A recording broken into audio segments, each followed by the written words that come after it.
तो कैसे हैं आप लोग? आई होप कि आप सभी ठीक होंगे, क्योंकि कोविड बहुत ज़्यादा स्प्रेड हो रहा है और ये बहुत ही सोचनीय विषय है। ठीक है, तो आइए आज हम शुरू करते हैं क्वाड्रेटिक इक्वेशन, जो कि आपका 10th क्लास का चैप्टर 4th है। ठीक है, क्वाड्रेटिक इक्वेशन। पॉलिनोमियल में आपको हमने थोड़ा सा क्वाड्रेटिक इक्वेशन के बारे में बता रखा है, बट उसके आगे देखते हैं क्योंकि अभी हमारे पास एक नया चैप्टर है जो कि केवल क्वाड्रेटिक इक्वेशन पर है। तो हम यहाँ पर बहुत सारी नई नई चीज़ें सीखने को मिलेंगी और बहुत नई नई चीज़ें सीखेंगे भी। बहुत अलग अलग तरीके से चीज़ें यहाँ पर हमारे सामने आने वाली है। तो लेट्स बिगिन। चलिए, तो क्वाड्रेटिक इक्वेशन क्या होता है ये तो आप लोग बहुत अच्छे तरीके से समझ ही गए होंगे हमारा पॉलिनोमियल वाले चैप्टर्स का वीडियो देख करके।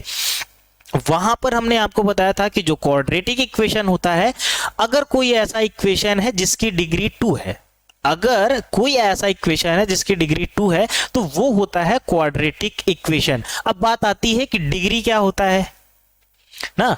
तो डिग्री क्या होता है बेटा, तो अगर कोई भी इक्वेशन है उसकी जो सबसे बड़ी पावर होगी, कोई भी हमारे पास जो दिया गया इक्वेशन है उसकी जो सबसे बड़ी पावर होगी, उसी को हम बोलते हैं डिग्री ऑफ पॉलिनोमियल। यहां पर पॉलिनोमियल नहीं पढ़ रहे हैं, यहां पर हम पढ़ रहे हैं क्वाड्रेटिक इक्वेशन। इसका मतलब क्वाड्रेटिक इक्वेशन का जो इक्वेशन दिया जाएगा उसकी जो पावर होगी वो 2 होगी।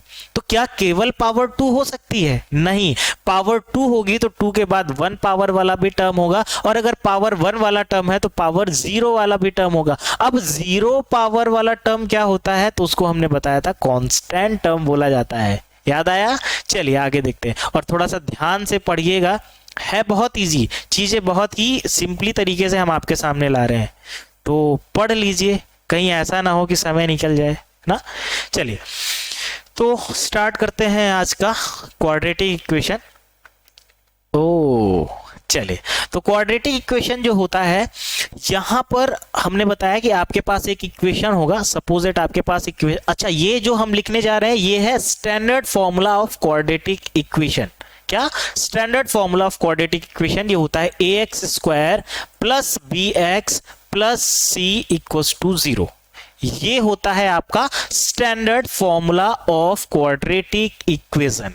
ठीक है, अब क्वाड्रेटिक इक्वेशन में यहां पर देखेंगे तो ये एक्स स्क्वायर वाला टर्म है, ये वाला टर्म देखेंगे तो ये x वाला टर्म है जिसकी पावर 1 है, और यहां पर x की कोई भी पावर नहीं है। तो x की पावर, जब कोई पावर है ही नहीं यानी कि x ही एब्सेंट है, तो जब x एब्सेंट हो जाएगा तो वहां पर लिखेंगे x की पावर 0, और जो 0 वाला पावर टर्म वाला होता है उसको हम बोलते हैं, हमने बताया था कांस्टेंट टर्म बोलते हैं। क्या बोलते हैं? Constant term. तो ये हो जाएगा हमारे पास क्या बेटा? Constant term, constant term. ठीक है, अब यहां पर यह देखना है कि जो हमने पावर अभी तक देखा है वो हमने वेरिएबल की पावर देखा है। किसका? वेरिएबल। तो वेरिएबल क्या होता है भाई? अब अगर बात करें वेरिएबल की, तो जो भी उसमें एल्जेब्रिक टर्म्स दिया होता है, x y z जो भी दिया होता है उसमें एल्जेब्रिक टर्म्स, तो उसको बोलते हैं हम वेरिएबल। क्या? वेरिएबल बोलते हैं। समझ में आ रहा है ना? तो उसको हम वेरिएबल बोलते हैं।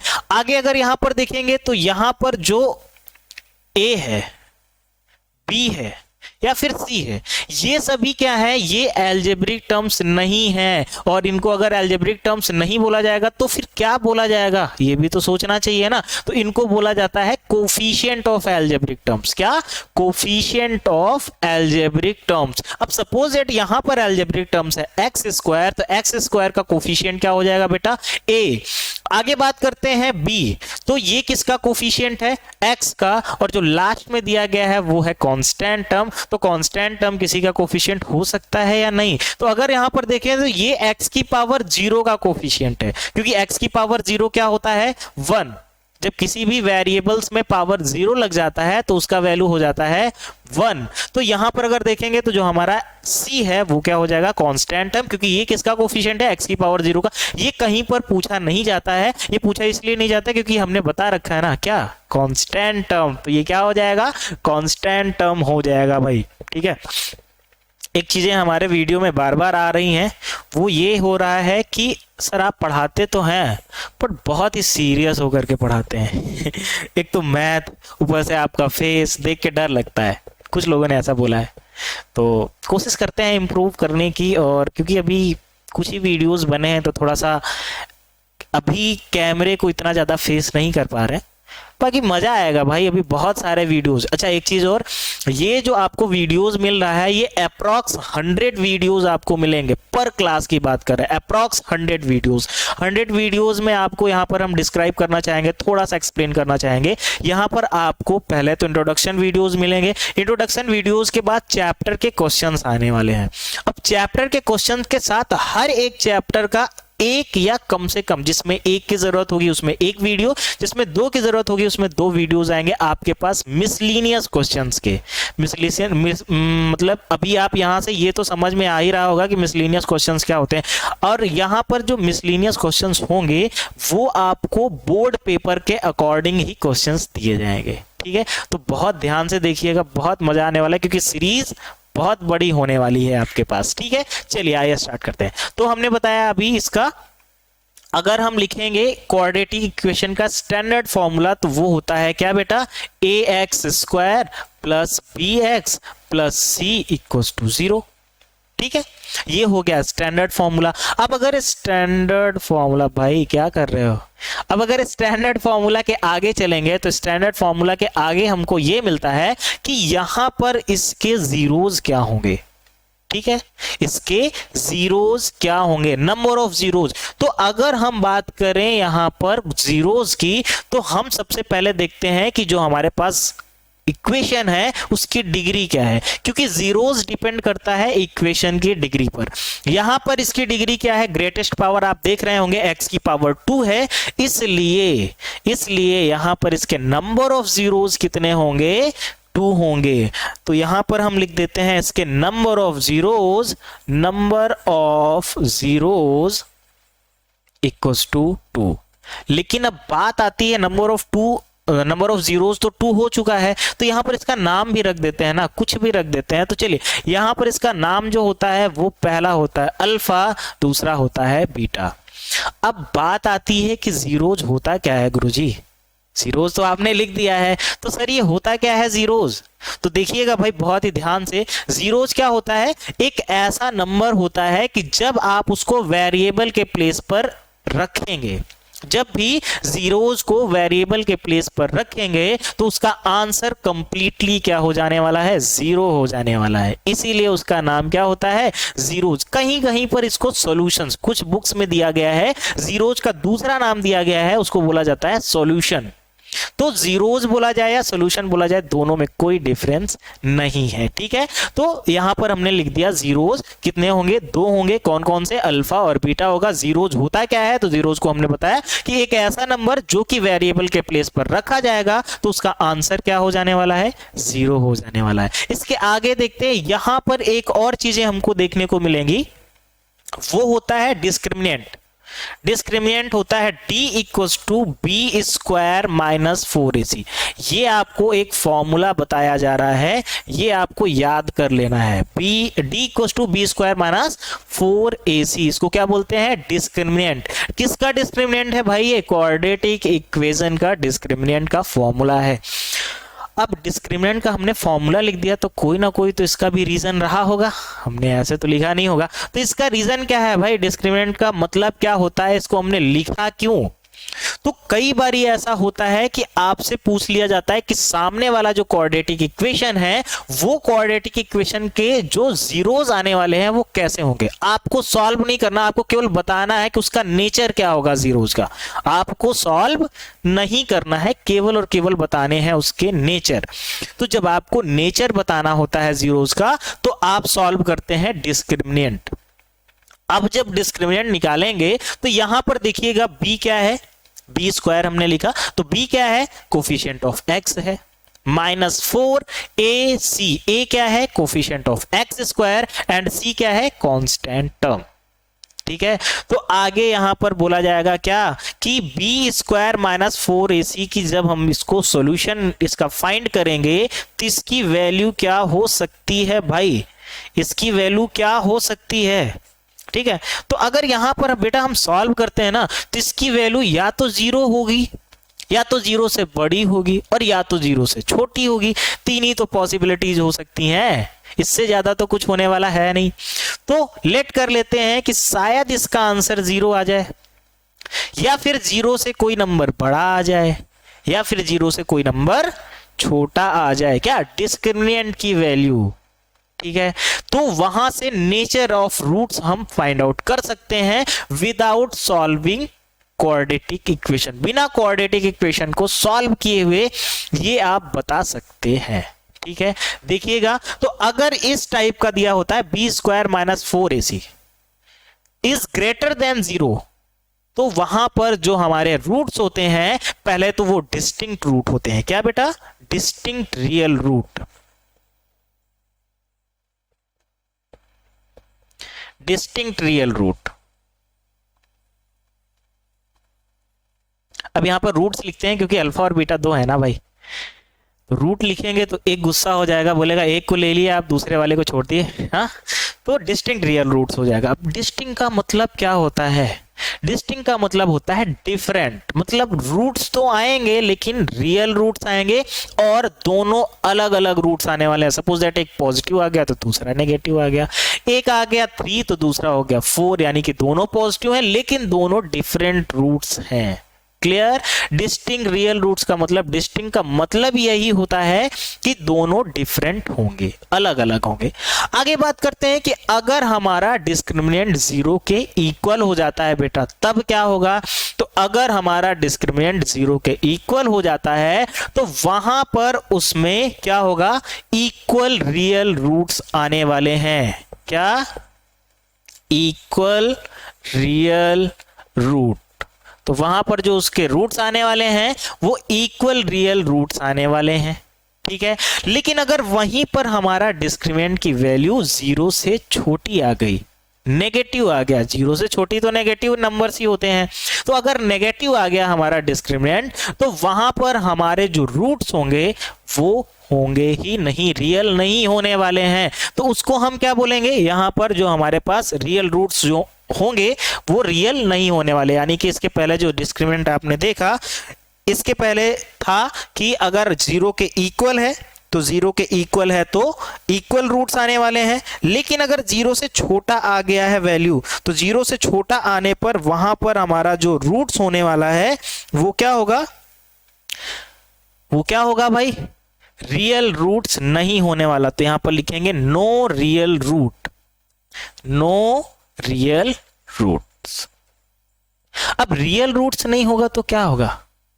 क्योंकि रियल में आपने पढ़ा है दो तरीके के नंबर। क्या आपने रियल में पढ़ रखे हैं कि या तो कोई भी नंबर अगर उसमें आता है तो रैशनल होता है या तो इरैशनल। तो अगर ना रैशनल नंबर आ रहा है ना इरैशनल नंबर आ रहा है तो आएगा क्या इसका नंबर? इसके यहां पर जीरोज होंगे क्या? तो इसके जीरोज बेटा होते हैं कॉम्प्लेक्स नंबर। क्या होता है? कॉम्प्लेक्स नंबर होते हैं यहां पर इसके रूट्स। और जब यहां पर मोस्टली होते हैं, हमने ये नहीं बोला कि सारे होते हैं, but most of them complex number होंगे। अगर ऐसा होता है तो यहां पर लिख देते हैं। अच्छा, कॉम्प्लेक्स नंबर आप लोग जानते हैं क्या? है कॉम्प्लेक्स नंबर क्या होता है? आप लोगों में है नहीं, बट क्योंकि यहां पर टर्म आ चुका है तो थोड़ा सा बताना तो बनता है। ठीक है, तो हमने जब आपको फर्स्ट चैप्टर पढ़ाया था तो फर्स्ट चैप्टर में हमने आपको थोड़ा सा बताया था कॉम्प्लेक्स नंबर के बारे में कि जो कॉम्प्लेक्स नंबर होता है भाई वो दो नंबर्स को मिला करके, कॉम्प्लेक्स का मतलब यही है कि दो नंबर को आप मिलाएं तो बन जाएगा कॉम्प्लेक्स। अब कॉम्प्लेक्स नंबर में दो तरीके के नंबर होते कौन कौन से हैं? तो उसमें दो अलग अलग कैटेगरीज डिवाइड की गई है। एक होता है जिसको बोलते हैं real roots, sorry real part. एक जो पार्ट होता है उसको रियल पार्ट बोलते हैं, दूसरे वाले पार्ट को बोलते हैं इमेजिनरी पार्ट। आपने केवल उसको क्या करना है? इमेजिन करना है, तो वो इमेजिनरी पार्ट होता है। थोड़ा सा बता देते हैं, देख लो। अगर कॉम्प्लेक्स नंबर लिखेंगे तो ये होता है a प्लस आई बी के फॉर्म में। ठीक है, यहां पर जो ये पार्ट होता है इसको अभी हमने बताया, इसको बोलते हैं रियल पार्ट, और जो दूसरा पार्ट होता है उसको बोलते हैं इमेजिनरी पार्ट। अब यहां पर एक क्वेश्चन आता है कि अब ए और बी होंगे क्या? आप क्वेश्चन नहीं पूछ रहे हैं, हम खुद से पूछ के बता देते हैं कि ए और बी क्या हो सकते हैं, पॉसिबिलिटीज क्या है। तो यहां पर A and B, where A and B belongs to real number. भाई जो ए और बी होता है वो रियल नंबर ही होते हैं, ठीक है। आई की वैल्यू क्या होती है, तो आई की वैल्यू होती है स्क्वायर रूट -1, क्योंकि ये जो स्क्वायर रूट -1, कभी आपने देखा है क्या कि स्क्वायर रूट में नंबर हो और वो नेगेटिव हो जाए? कभी नहीं देखा होगा, क्योंकि अभी तक आप लोगों में था ही नहीं ऐसा ना, तो कैसे देख सकते हैं। चलिए देखते हैं, तो इसको क्या बोलते हैं, इसको बोलते हैं कॉम्प्लेक्स नंबर। ये हो गया हमारे पास कॉम्प्लेक्स नंबर, ठीक है। तो अगर हमारे पास रियल रूट्स नहीं आ रहे हैं तो फिर कॉम्प्लेक्स में आएगा, ठीक है। तो देखते हैं आगे क्या हो सकता है, और इसको जल्दी से नोट कर लीजिए क्योंकि बहुत इंपॉर्टेंट होने वाला है। और आज वाला सेशन जो है ना थोड़ा सा इंपॉर्टेंट इसलिए क्योंकि क्वाड्रेटिक इक्वेशन है भाई, बहुत मजा आने वाला है, क्योंकि पॉलिनोमियल से लेकर के क्वाड्रेटिक इक्वेशन फेवरेट है भाई, मतलब फेवरेट। चलिए आगे देखते हैं। तो यहाँ पर ये चीजें समझ में आ गई हैं। आगे हमको देखना होता है कि अब अगर रियल रूट्स नहीं आते हैं, सपोज दैट अगर आपके पास रियल रूट्स आते, रियल रूट्स अगर आपके पास दिए होते तो आप कैसे सॉल्व करेंगे, और अगर आपका आंसर रियल रूट्स में नहीं आने वाला है तो आप इसको कैसे करेंगे सॉल्व, ठीक है। चलिए देखिए, तो अगर आपके पास रियल रूट्स है तो उसको सॉल्व करने के दो तरीके हैं। आप दो में से कोई पिक वन ऑफ देम, उनमें से कोई भी एक ले लीजिए अगर आपके पास नहीं बोला गया है तो। लेकिन अगर आपके क्वेश्चन में बोल दिया गया कि आपको इसी मेथड से सॉल्व करना, फिर तो हमारी मजबूरी है ना, उसी में से सॉल्व करेंगे। लेकिन अगर नहीं बोला गया है तो आप दो में से किसी एक को कर सकते हैं। तो जो पहला मेथड होता है वो होता है कि क्योंकि इसके पहले हमने पॉलिनोमियल में सॉल्व कराया है तो वहां से बार बार चीजें रिलेट हो रही हैं, तो वहीं पर वापस चलते हैं। तो जो पहला तरीका होता है वो ये है कि आपको क्या करना है, मिडिल टर्म, जैसे आपके पास ये इक्वेशन है ax² plus bx plus c, जो हमारा x होता है वो क्या हो जाता है, n के तरीके बन जाता है ax² plus bx plus c। ये अगर हमारे पास दिया गया है क्वाड्रेटिक इक्वेशन, तो अगर इसको हम सॉल्व करेंगे तो जो मिडिल टर्म होता है ना, मिडिल टर्म, उसी को स्प्लिट कर देते हैं। तो अगर मिडिल टर्म को स्प्लिट कर देंगे तो नाम इसका क्या हो जाएगा, इसका नाम हो जाएगा middle term, middle term splitting. क्या हो जाएगा इसका नाम, मिडिल टर्म स्प्लिटिंग, ठीक है। इसका नाम हो जाएगा मिडिल टर्म स्प्लिटिंग। तो एक मेथड है मिडिल टर्म स्प्लिटिंग से, जिससे कि आप सॉल्व कर सकते हैं, रियल रूट्स फाइंड आउट कर सकते हैं अगर आ रहा है तो। दूसरा जो मेथड होता है उसको बोलते हैं complete the square, complete the square method, complete the square method, ठीक है। तो आप इन दोनों में से किसी एक तरीके से कर सकते हैं सॉल्व। कब, जब आपके पास जो रूट्स आने वाला है वो अगर रियल आ रहा है तो। लेकिन अगर रियल रूट्स हमारे पास नहीं आ रहा है बेटा, तब क्या करेंगे, तो जब आपके पास रियल रूट्स नहीं आ रहा होता है तो आपको एक हम देते हैं गुरु मंत्र, आपको हम देते हैं एक फॉर्मूला जहां से कि आप सॉल्व कर सकते हैं अगर रियल रूट्स नहीं आ रहा है तो। क्योंकि रूट्स तो भी फाइंड करना ही होगा, ठीक है। तो रूट्स फाइंड करने के लिए फिर वहां पर क्या करते हैं, देखिएगा कि अगर आपके पास दिया गया है एक इक्वेशन, हम यहां पर standard formula of quadratic equation ले लेते हैं, ax² plus bx plus c equals to 0। अगर ऐसा दिया गया है और उसके जो रूट्स हैं वो हमने बताया कि रियल नहीं है, तो फिर आप उसको सॉल्व करेंगे कैसे बेटा, उसको आप सॉल्व कर सकते हैं -b प्लस माइनस रूट में b² minus 4ac upon 2a। ये आपको, ये फॉर्मूला आपको कब यूज करना है, ये फॉर्मूला आपको तब यूज करना है जब आपके रूट्स रियल नहीं होंगे। अच्छा एक चीज और, क्या अगर रियल रूट्स ना हो तो हम इसको तो यूज कर सकते हैं, लेकिन क्या अगर रियल रूट्स है तो भी इसका यूज कर सकते हैं भाई। ये एक ऐसा फॉर्मूला है, आप किसी भी क्वेश्चन को उसका रूट्स रियल आ रहा हो या नहीं आ रहा हो, आप इस फॉर्मूले का यूज करके उसको कर सकते हैं सॉल्व, और उसका आंसर आ जाने वाला है, ठीक है। तो अगर आपके पास जैसे कि कोई आप सॉल्व कर रहे हैं क्वेश्चन और मिडिल टर्म स्प्लिटिंग या फिर आपको यहां पर कंप्लीट द स्क्वायर मेथड नहीं समझ में आ रहा है, तो ये फॉर्मूला याद कर लीजिए। इससे अगर आप सॉल्व करेंगे तो भी उसका आंसर आ जाने वाला है। लेकिन प्रॉब्लम कहां पर होगी? प्रॉब्लम आपको वहां पर होने वाली है जब आपको ये बोल दिया जाएगा कि आपको मेथड से सॉल्व करना है, तो फिर आपकी मजबूरी हो जाएगी, फिर उसमें हम कोई आपकी हेल्प नहीं कर सकते, फिर आपको इनको सीखना ही होगा। इतना चीजें समझ में आ गई। अब यहां पर देखिएगा ये जो फॉर्मूला है, अगर यहां पर देखेंगे तो b क्या होगा, अभी बार बार बताने की जरूरत नहीं है क्योंकि आप लोग समझ चुके हैं। b क्या होगा भाई? अरे कोफिशिएंट ऑफ x हो जाएगा। a क्या होगा? कोफिशिएंट ऑफ x स्क्वायर हो जाएगा। और c क्या हो जाएगा? कोफिशिएंट ऑफ x की पावर 0, दैट इज आप कह सकते हैं कांस्टेंट टर्म। ठीक है, तो ये तो बात हो गई हमारे क्वाड्रेटिक इक्वेशन के जीरोज की। अब अगला बात ये आता है कि अगर हमारे पास जीरोज दिए हों और हमको बनाना होगा इक्वेशन, तो हम कैसे बना सकते हैं? भाई ऐसे तो हो सकता है ना कि अगर क्वेश्चन दिया है तो आंसर ला दो, आंसर दे दिया गया तो क्वेश्चन भी तो लाना हमको आना चाहिए। तो अगला टाइप उसमें ये दिया होता है कि आपके पास दिए गए हैं क्या, किसी भी इक्वेशन, क्वाड्रेटिक इक्वेशन के जीरोज, और उन जीरोज में से आपको फाइंड आउट करना है क्या क्या फाइंड आउट करना होगा आपको? उनका एक क्वाड्रेटिक इक्वेशन। तो कैसे करते हैं आइए यहां पर देखते हैं, बहुत ही अच्छे तरीके से समझ में आने वाला है आज। तो इसको आगे देखते हैं, बढ़ाते हैं, चीजें समझ में आ गई, आगे बढ़े। चलिए, तो जहां से हम आगे बढ़ चलते हैं और हम यहां पर आपको बताने वाले हैं कि अगर आपके पास जीरोस दिए जाएंगे तो आप कैसे कर सकते हैं उनसे वापस से अपना क्वाड्रेटिक इक्वेशन फॉर्म, कैसे आप वापस से अपना क्वाड्रेटिक इक्वेशन पा सकते हैं। ठीक है, चलिए आइए देखते हैं। तो आज का मौसम बहुत ही ठंडा है, बहुत ही अच्छा है, तो आज गर्मी नहीं लग रही है बिल्कुल भी। चलिए देखते हैं। तो आपके पास क्वाड्रेटिक इक्वेशन हो जाएगा। यहां पर आपके पास दो जीरोस दे दिए जाएंगे, एक अल्फा है दूसरा बीटा है बेटा। ठीक है, अल्फा और बीटा दो आपके पास जीरोस दे दिए गए हैं। अब यहां से आपको फाइंड आउट करना होगा क्या क्या फाइंड आउट करना होगा?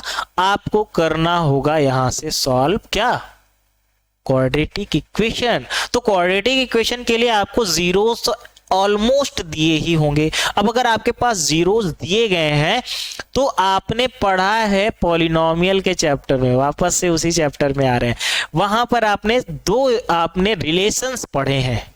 जब आपके पास क्वाड्रेटिक इक्वेशन होगा वहां पर तो हमने क्यूबिक का भी बता रखा है, बट अगर क्वाड्रेटिक का होगा तो आपने वहां पर पढ़ रखा है। क्या पढ़ रखा है बेटा? वहां पर आपने पढ़ा है कि अगर यहां पर आपके पास सम ऑफ जीरोस है, ये होता है -b/a, और अगर आपके पास मल्टीपल ऑफ जीरोस है तो वो होता है क्या बेटा? c/a। बड़ा बड़ा लिख रहे हैं, समझ में आ रही होंगी चीजें। ठीक है, सम ऑफ जीरोस और मल्टीपल ऑफ जीरोस।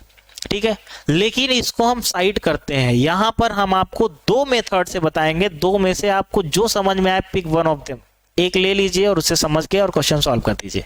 ठीक है, तो चलिए देखते हैं भाई। इसका जो फर्स्ट मेथड है वो कुछ इस तरीके से है कि अगर आपके पास दिया गया, अभी क्योंकि जब आपके पास जीरोस दिया होता है तो वहां पर आप वेरिएबल कुछ भी ले सकते हैं। ठीक है, वेरिएबल आप कुछ भी ले सकते हैं भाई, क्योंकि वेरिएबल के लिए तो आपको कोई बोलेगा है नहीं। वहां पर आप x लीजिए, y लीजिए, a लीजिए, z लीजिए, कुछ भी ले सकते हैं। बट क्योंकि हमारे पास स्टैंडर्ड फॉर्मूला में x दिया गया है तो मोस्ट ऑफ देम उनमें से x ही लिया जाता है या लेते हैं लोग। तो आप भी लीजिए, आप भी तो उन्हीं में से वह एक ही है ना। चलिएगा, देखिएगा, तो यहां पर हमने बताया कि आप जब वेरिएबल्स लिखते हैं तो कुछ भी लिख सकते हैं। तो हम x लेकर के सॉल्व करते हैं। ठीक है, तो पहला स्टेप ये है कि पहले तरीके से आप इस तरीके से सॉल्व कर सकते हैं कि x² जो कि प्लस में है, पहला टर्म प्लस तो दूसरा टर्म माइनस हो जाएगा, और माइनस करने के बाद यहां पर क्या लिखेंगे? सम ऑफ जीरोस, यानी कि alpha plus beta into x. पहला वाला टर्म होता है x², दूसरा वाला टर्म होता है x, और जो लास्ट वाला टर्म होता है वो होता है क्या? Constant term. तो कांस्टेंट टर्म में तो आपको वेरिएबल लिखने की कोई जरूरत नहीं होती है, क्योंकि वहां वेरिएबल लिखेंगे उसकी पावर 0 होती है, और 0 कभी भी वेरिएबल का पावर 0 होगा तो आंसर क्या हो जाएगा, पता है आपको, क्या हो जाएगा, 1 हो जाएगा। तो इसलिए यहां पर लिखते हैं, क्योंकि पहला पॉजिटिव फिर नेगेटिव, तो अगेन यहां पर पॉजिटिव का टर्म है, पॉजिटिव की बारी है भाई अभी, और यहां पर आ जाएगा मल्टीपल ऑफ जीरोस, तो ये हो जाएगा अल्फा इंटू बीटा। तो एक तो ये तरीका है, ये तरीका हम कब अप्लाई करते हैं, तो इसको हम तब फॉलो करते हैं जब आपके पास अल्फा और बीटा की वैल्यू दी गई हो। क्या, आपके पास जीरोस, नंबर ऑफ जीरोस जो है अल्फा और बीटा दोनों दिया गया है, तो आप इसका यूज करेंगे। अब अगर दूसरा मेथड, ये हो गया मेथड 1, ठीक है। अब दूसरा इसका मेथड क्या है, दूसरा मेथड जो कि इसी से आता है, इसी से आपको मिलने वाला है इसका दूसरा मेथड। कभी कभी ऐसा होता है कि आपको डायरेक्ट जीरोस ना दे करके दो चीजें दे दी जाती है, क्या, sum of zeros and multiple of zeros. क्या, sum of zeros and multiple of zeros. तो बेटा sum of zeros and multiple of zeros अगर आपके पास दिया गया है ना, तो क्या प्रॉब्लम है भाई, अगर सम ऑफ जीरोस दिया गया है तो सम ऑफ जीरोस इक्वल टू होता है माइनस बी अपॉन ए, और मल्टीपल ऑफ जीरोस अगर दिया गया है तो वो क्या होता है, सी अपॉन ए। ठीक है, तो आप करिए क्या, इन्हीं दोनों वैल्यू को पुट कर दीजिए इक्वेशन में, यही तो करेंगे ना। आपके पास सम ऑफ जीरोस और मल्टीपल ऑफ जीरोस की वैल्यू दी गई है, तो आप करिए क्या, सीधा इक्वेशन में पुट कर दीजिए भाई, देखिएगा क्या मिलने वाला है अभी आपको। तो ये हो जाएगा क्या बेटा, x square minus sum of zeros, यहां पर अल्फा प्लस बीटा दिया गया है, यहां पर है माइनस बी अपॉन ए इंटू एक्स, और प्लस क्या दिया गया है बेटा, मल्टीपल ऑफ जीरोस, और क्या होता है, सी अपॉन ए, जो कि आपके सामने ही सब कुछ लिखा हुआ है, कहीं पर हमने छिपाया नहीं है कुछ भी। तो ये है सी अपॉन ए, समझ में आ गया इतना। आगे देखते हैं बेटा, तो यहां पर क्या हो जाएगा, देखिएगा एक्स स्क्वायर, क्योंकि माइनस और माइनस हो जाएगा, प्लस बी अपॉन ए इंटू एक्स प्लस सी अपॉन ए। अब अगर डिनोमिनेटर में आपके पास कोई वैल्यू है, अगर डिनोमिनेटर में है कोई वैल्यू, और तो वहां पर करना क्या होता है, वहां पर आपको करना होता है, उनका ले लीजिए भाई एलसीएम, और एलसीएम लेकर के सबसे मल्टीप्लाई कर दीजिए, पूरे इक्वेशन से ही मल्टीप्लाई कर देना है आपको। तो जब आप यहां पर देख रहे हैं कि दोनों में सेम है, तो एलसीएम भी इनका एक ही आने वाला है, यानी कि ए आने वाला है, ए और ए का एलसीएम ए आने वाला है। तो आप करेंगे क्या, पूरे इक्वेशन को ही ए से मल्टीप्लाई कर देंगे, और जब पूरे इक्वेशन को ए से कर देंगे मल्टीप्लाई, तो देखिएगा थोड़ा सा हम इसको और अच्छे तरीके से सॉल्व करके समझाते हैं, एक एक स्टेप सॉल्व करते हैं, ठीक है। तो ये हो जाएगा क्या, A x square plus B upon A multiply by A. हमने बताया था कि हर एक टर्म के साथ ए को कर देना है आपको मल्टीप्लाई। तो देखिएगा यहां से ए कैंसिल, ये ए से ए कैंसिल हो जाएगा, और यहां तो कुछ है ही नहीं, ठीक है। तो आगे अगर इसको सॉल्व करेंगे तो हमारे पास इक्वेशन जो हो जाने वाला है वो हो जाएगा क्या, A x square plus B x plus C. अरे हम तो स्टैंडर्ड फॉर्मूला में वापस से घूम करके आ गए, a x square plus B x plus c, ठीक है। तो यहां तक सारी चीजें क्लियर हो जा चुकी हैं। अब यहां पर एक छोटा सा एग्जांपल लेते हैं और देख लेते हैं ना कैसे सॉल्व होता है ये भी, ठीक है। एक छोटा सा एग्जांपल लेते हैं। सपोज दैट आपके पास जो अल्फा की वैल्यू, इसको हटा देते हैं, सपोज दैट आपके पास जो अल्फा की वैल्यू दी गई है, ठीक है, आपके पास जो अल्फा की वैल्यू दी गई है वो दिया गया है alpha equals to 2/3 and beta equals to दिया गया है बेटा, क्या, बीटा की वैल्यू दिया गया है 3।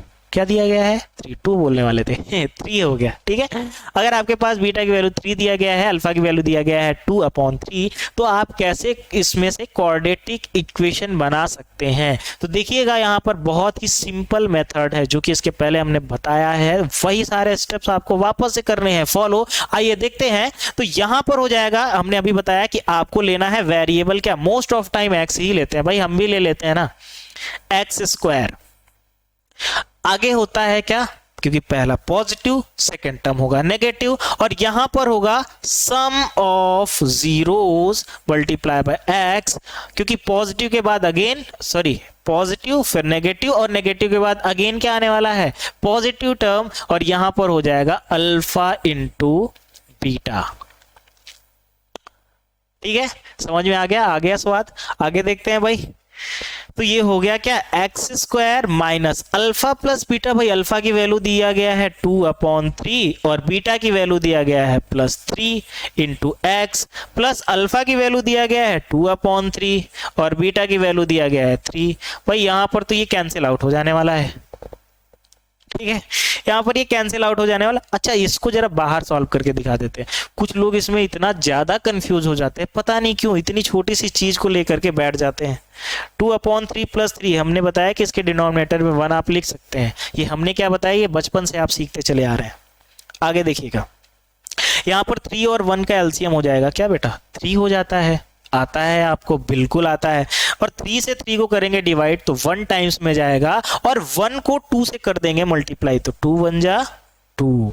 अब अगला है यहाँ पर 1, और 1 को अगर 3 से हम करते हैं डिवाइड तो 3 टाइम्स में जाएगा, क्योंकि 1 3 जा 3 होता है, और 3 को करना है 3 से मल्टीप्लाई तो 3 3 जा क्या हो जाएगा 9। ये बचपन से सीखते आ रहा है, तो क्या हो जाएगा 2 + 9, 9 को 2 में प्लस कर देंगे तो आ जाएगा 11/3। चलिएगा याद रखिएगा इसको, अभी आगे काम आने वाला है। तो क्या हो जाएगा ये 11/3, तो ये हो जाएगा एक्स स्क्वायर माइनस 11/3x + 2।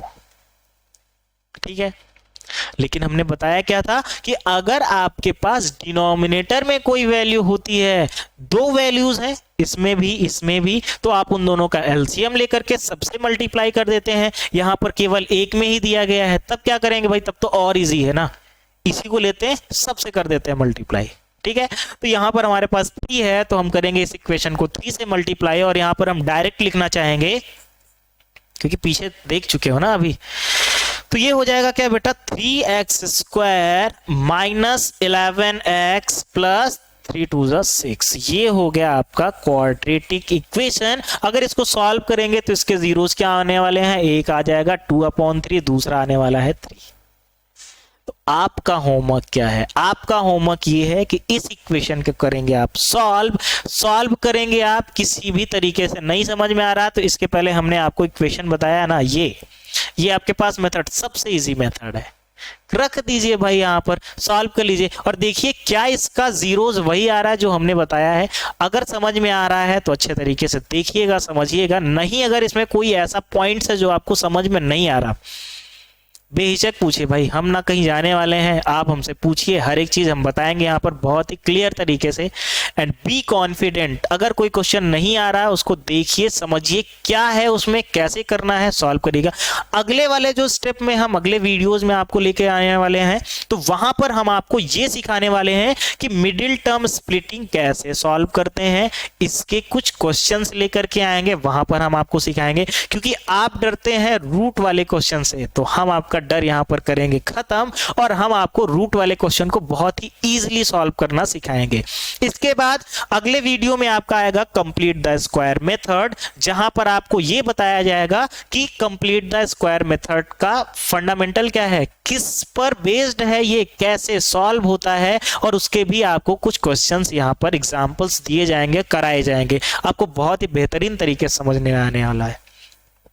आगे अगर बात करें इसका, तो भाई ये तो ऐसा है, मतलब ये आपके पास रामबाण है, इसका कहीं भी यूज कर सकते हैं आपके पास। ये क्या है, ये प्ले कार्ड जो होता है उसका एक ऐसा है कार्ड कि आप इसका कहीं भी यूज कर लीजिए, बाजी आपकी ही होने वाली है। ठीक है, और उसका नाम क्या होता है, इक्का। तो बस लगा दीजिए, ये आपका हो गया इक्का फॉर्मूला। कहीं पर भी आप इसका यूज करेंगे तुरंत आपका आंसर आने वाला है। इसका कैसे सॉल्यूशन होगा वो हम बताएंगे नेक्स्ट वीडियो में। तब तक देखते रहिए, हंसते रहिए, मुस्कुराते रहिए, एंड प्लीज आप लोग करिए क्या, थोड़ा सा डिस्टेंस मेंटेन करके रखिएगा, क्योंकि कोविड बहुत स्प्रेड हो रहा है, और आप हमारे जीते जागते भविष्य हैं भाई, हमारे देश के सुनहरे भविष्य तो आप ही हैं ना, और आपसे हम हैं। तो आप थोड़ा सा इन चीजों को ध्यान रखिए, सोशल डिस्टेंसिंग बना करके रखिए, हंसते रहिए और देखते रहिए हमारा वीडियोस। कोई चीजें नहीं समझ में आए तो बिल्कुल बताइए। तब तक के लिए थैंक यू।